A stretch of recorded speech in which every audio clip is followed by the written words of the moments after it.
Hey guys, and welcome back to ChriswithaC RC, and welcome back to the channel. Thank you very much for tuning in. So one of the big things I've noticed, obviously, with a hobby at the moment is the lack of accessible RC cars. And when I say lack of accessible, what I'm meaning by that is someone who's a bit unsure about maybe joining the hobby, doesn't really want to spend a lot just in case you don't like it, or the possibility of maybe making a wrong purchase or something like that and then later on regretting it. And it's all well and good with some of the cars that we own, obviously what they would class as hobby grade, but they can come with a bit of a, what should we say, an expense, all right? And really, there's a big market out there for a lot of people to get into the hobby, obviously. So what I'm going to try and do with this series of videos, all right, so we've got a new car to the channel, I'll show you in a second, is basically kind of put it into the perspective of someone who's just possibly looking for their first RC. Now, would I recommend purchasing a car from China? Now, this is one of the things that I've kind of tried to wrap my head around a little bit when I initially was coming back to it. Well, you know, is this something really that is accessible for everyone? And are you going to be able to purchase the parts that you need if something goes wrong?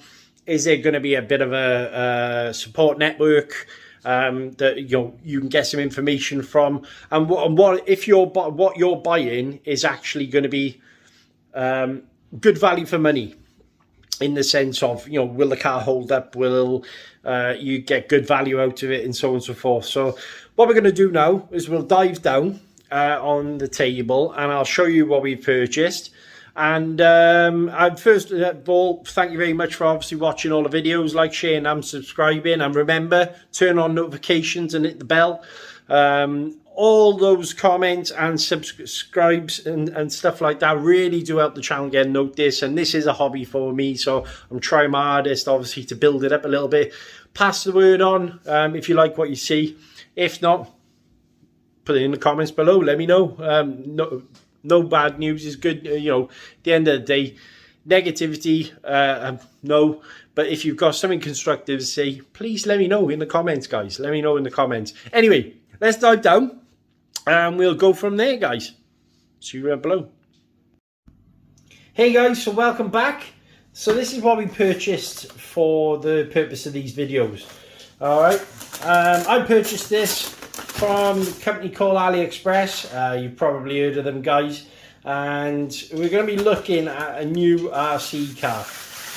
Well, when I say new, there's plenty of videos about this out on the internet, and that's what struck my kind of interest about it. So obviously I opted to go for, in this packaging, and apparently you save yourself £12. So if you took it in the phone box, you saved 12 quid. But the car we're going to be looking at is the Wltoys 140010, guys. So this is a 1/14 scale buggy, designed really, I suppose, for new users and also well, hobbyists basically. But I'm interested to know, is this going to be as good value as maybe saving a bit of extra money and purchasing so something like an arrma or a traxxas or something like that? So can you still get fun out of it? Number one. Number two, is what you're getting decent? Number three, is there value for money in the device itself? All right. Okay, so let's put the car aside. So in the box you get the car, obviously, like so.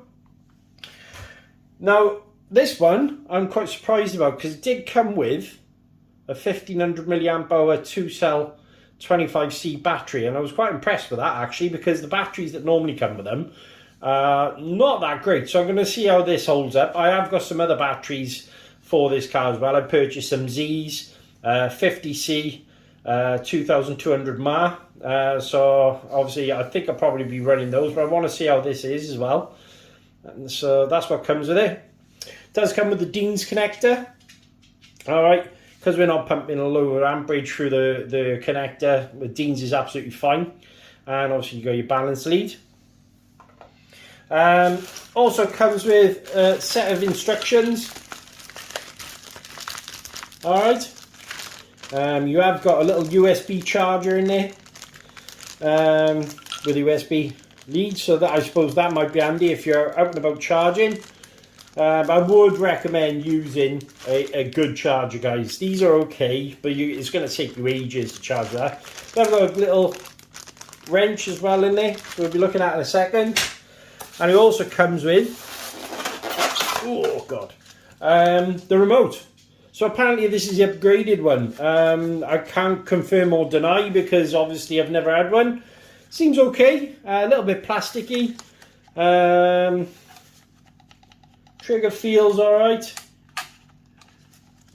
Quite easy to use. To be honest, you know, what I will say is I do feel like I can't actually, I haven't got particularly big hands, but I can't, yeah, I can, yeah, that's fine. Foam grip on the steering wheel. You've got your on and off button, your trims, and your throttle trim. So steering trim, throttle trim. Not bad, not bad. So I'll pause the video now, I'll set the camera up again, and then we'll have a look at the car and everything else. Alright, so I'll see you in a second. Right guys, so obviously this is the obviously close-up look section of the first look of this Wltoys 140010. Now, I purchased this from AliExpress for a grand total of £100. That came with a 1500C 1500 mAh 25C 2-cell lipo battery. All right, so it does seem nice. They package it well, so there's no issues there really. The car itself is a 1/14 scale, brushless. Now, this car has been through many iterations from what I can gather, all right, and this is the latest one from Wltoys. They've obviously been brushed and so on and so forth, but I'm hoping that this is going to be a decent little car. It's quite light, but not too light, as in the sense of you can feel obviously it's got some metal bits and stuff like that on there, but I want to make sure that the parts that are on the car are up to a decent quality. Do like the design on the car, is probably the best one I've seen out of their range. I do like this orange and burnt orange and yellow and red and stuff like that. Is there? Yeah, there is. Let's have a bit of satisfying peel, shall we? See if we can get it. Oh, look at this. You guys who love a good peel video. Look at that. I'm not quite sure about all these videos, but there you go. Oh, let's take the body clips off. It's not satisfying.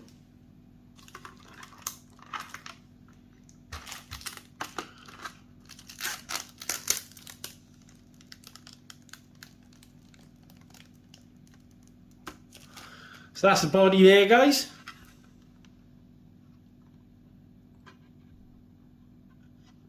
Quite nice, actually. It's got a decent heft to it. I would imagine that's going to hold up. And this is the car itself. So what you've got on there, guys, is 40 amp ESC surpass, 30mm fan, obviously to cool it down. You have got a cap pack on there as well, by the looks on things, so that's good. It's got a separate receiver as well, which I like that. So you've got your 1, 2, 3. There's 4 channels on there. 1 for turning, 2 for burning, and it looks like 2 auxiliary as well. So I'd imagine that's either for lights or possibly, I don't know, maybe an extra fan or something like that. On-off switch there. All right, and then you've got a little servo packed underneath, as you can see by there. Servo horn. It does seem like it's there's no binding or anything like that. Oil-filled shocks, front and back. It doesn't feel like there's much oil in those, mind, I'll be honest with you, so I might have a go at topping them up. Brushless motor with heatsink, alloy motor mount. The gearing, I'm not too sure of because obviously I've just opened it up. Aluminium shock mounts and your shock tower. Some nice grippy tyres on there as well. And then you've got an aluminium chassis. I gotta be honest, it's not bad. Yeah, I mean the quality, it's okay. It's all right. I mean, whether these parts actually hold up when you're bashing them, I'm not sure. You've got adjustable turnbuckles front and back as well as tie rods for your steering. So that's nice. Obviously, you can set your camber and your toe and everything. There are some holes in the bottom, but there as well for to set your droop. So you can actually add some droop screws in there as well. So that's nice for any speed runners. Again, Dean's connector on the ESC.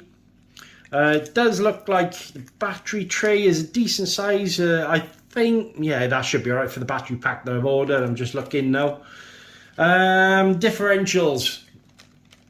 You shouldn't do that, so I think I'm going to need to put some grease in them. Front's not so bad, but back does seem to be a bit, I don't know, not too sure about that one. Yeah, I mean, so far, doesn't seem that bad either.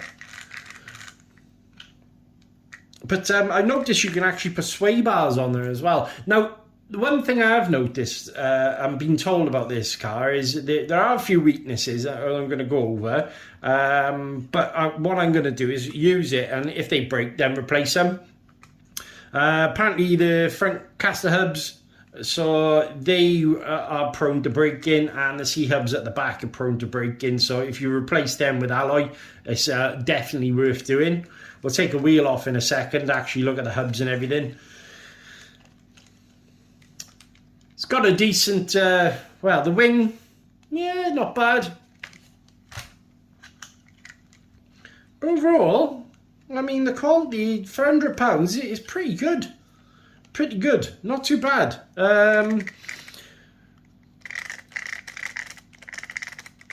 Gearing seems alright. The mesh seems okay. It is screws all right the way through the car, as you can see.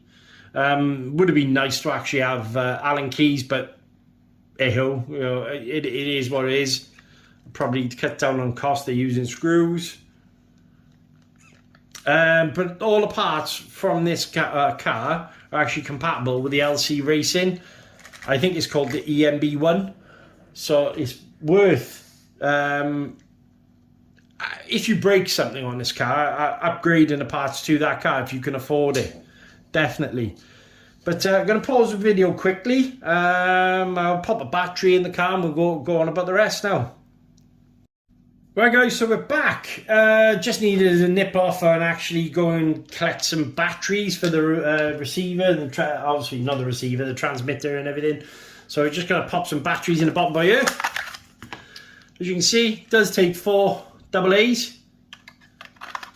1, 2, 3, and 4.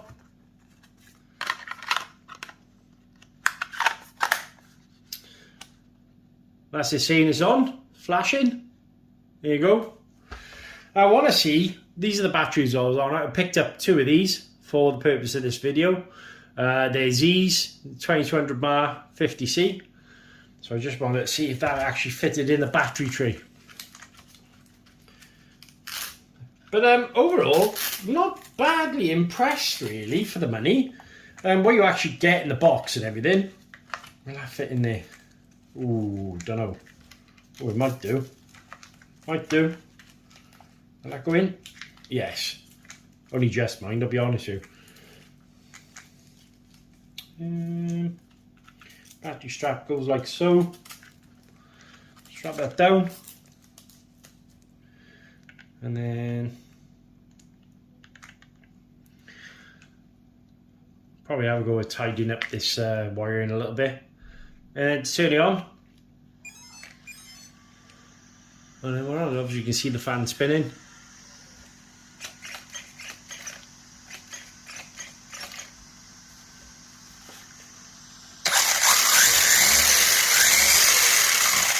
And we got power. Shut up. That's my dog. Apologies. She doesn't like the sound of RC cars, that's for sure. But yeah, overall, not too bad. Servo seems pretty quick. Don't know what the rating of the servo is, kilogram wise. Does have a servo saver in there as well, I noticed. So you can tighten that up. I think, to be honest with you, to try and get at that, mind you might have to remove the top plate and have a go at tightening it up that way. So we might have a go with that. But yeah, I mean, wheel speed.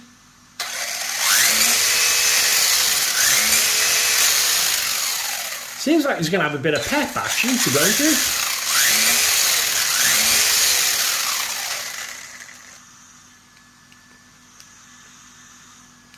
Not bad. Not bad at all. I'm going to pause the video quickly. I just want to put the body back on and maybe we'll take it up the back and give it a quick go. So, quick little confession, guys. I just ran it up the street. We did have a little bump. So I've just put it back together again. Not much, guys, to be honest with you, really. One of the two, I caught a curb and one of the turnbuckles popped off, but nothing major, easy enough to put back together, job done. Okay, so one thing I want to go over, it does have 12mm hexes, alright, so if you wanted to put some larger wheels on there, or different wheels, just be aware, obviously you're going to use 12mm hex. And what I mentioned earlier on, you have got these plastic cast hubs here, you've got metal dog bone drive shafts as well. Again, I'm not sure if I mentioned that. As you can see, it is slightly wet. I did run it quickly just to get a quick feel for it before I could let you guys know. But just going to pop the wheel back on now quickly. But so far, I mean, it's got some pep. Now, one thing I did notice when I was running it just now, alright, was there was a slight amount of throttle delay there. Now, I'm going to have a go rebinding the handset, number one. Number two, you can actually program this with a programming card, so I'm going to go into that at a later date. So I'm thinking about probably turning the punch up slightly and the throttle delay, turn that down, and that should solve it a lot more. But yeah, I wanted to get a quick feel for it, basically, just before I could say to you, right guys, you know, what my actual thoughts were really. But so far, it's definitely got some pep, even on 2S, which quite surprised me, really, to be honest with you. But then again, it is a very lightweight car, and I would imagine it to have that anyway. But, I mean, first look-wise, I think that's probably the best bet. And what I'll do another video then of the car running, and then we'll start making some changes to the car, e.g. diffs and so on and so forth. But, yeah, I mean, it's good. For £100, it's decent. Now, is it as good as an arrma or something like that? No, obviously. Is it? But what you've got to remember, guys, is a nice pocketable little program here. Is something 1/14 scale? You can take this pretty much anywhere. It's going to get a lot of people into the hobby. You could also speed run it. You could do. There's loads of little options. But for the money, especially with it coming with a lipo as well, so that's nice. It's not a bad little package. Not a bad little package at all. Brushless motor. I'm not sure what that size of the motor is, but maybe you can let me know in the comments or something like that. But 40 amp ESC, little servo, cat pack, you name it. I mean, it's going to be something to work on, I think. Something to enjoy. So, yeah. If you liked the video, guys, please remember to subscribe and like and share. And I think really what we'll do is we'll end the video here, just pure and simply because what we'll do is start making some changes to the car in the next video, and we can start getting a feel for it and doing things like differentials and stuff like that. And you know, I can teach you how to take it apart, fingers crossed. Maybe, you know, obviously I'm learning, so you'll be able to see from a first time user of this vehicle how it came apart and how I felt about it. But not a bad little package, that one, guys. I think for £100, you could do a lot worse. Let's put it that way. Not bad at all. And the quick impression I had of the car out on the street, it handles well. It was straight as a die, and it did go pretty quick. It will take up the 3S as well, but I think 2S is really where you want to be with this vehicle. But yeah, something you can bash around car parks and, you know, little grass parks and stuff like that. I wouldn't recommend long grass or anything like that, but quite impressed indeed. So until next time, guys, remember to like, share and subscribe. We will be doing loads more videos on this vehicle, and, you know, take care. See you later.